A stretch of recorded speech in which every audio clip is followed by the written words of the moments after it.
একদিন রাত্রে থাকতো, মানে 2 দিনও থাকতো, 1 দিনও থাকতো, 3 দিনও থাকতো, এরকম আরো অনেক মানুষ আসতো।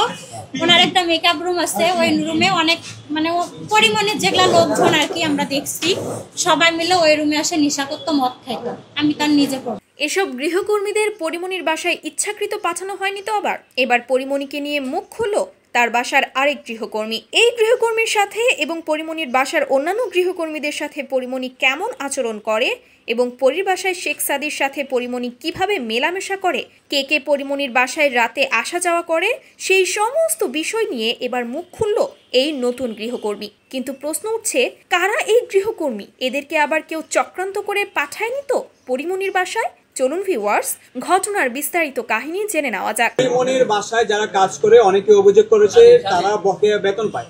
বিষয়টা এরকম যে বেতন পাওয়ার পরেই হচ্ছে পরিমণি তাদেরকে মারধর করে বের করে দেয়।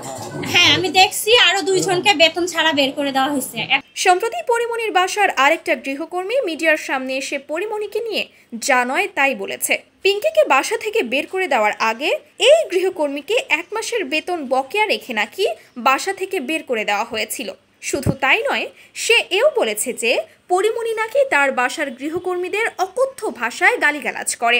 এর আগেও নাকি অনেকগুলো গৃহকর্মীকেই পরিমণি বেতন না দিয়ে বাসা থেকে বের করে দিয়েছিল।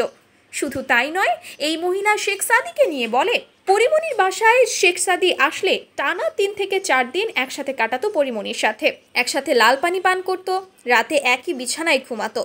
শুধু তাই নয়, পরিমণির বাসায় প্রতিদিন অনেক ছেলে আসতো। যখন সাদি থাকতো না, পরিমণির সাথে তারা মেলামেশা করত, এমনটাই দাবি এই গৃহকর্মীর।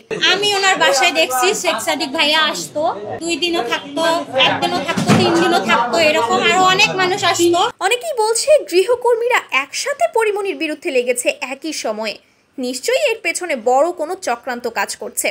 কেউ নিশ্চয়ই ইচ্ছাকৃত এই সমস্ত গৃহকর্মীদের পরিমণির বাসায় পাঠাচ্ছে তার বদনাম করার জন্য। তো ভিউয়ার্স, এই বিষয়টা নিয়ে আপনাদের কি মন্তব্য সেটা অবশ্যই কমেন্ট করে জানাতে ভুলবেন না কিন্তু।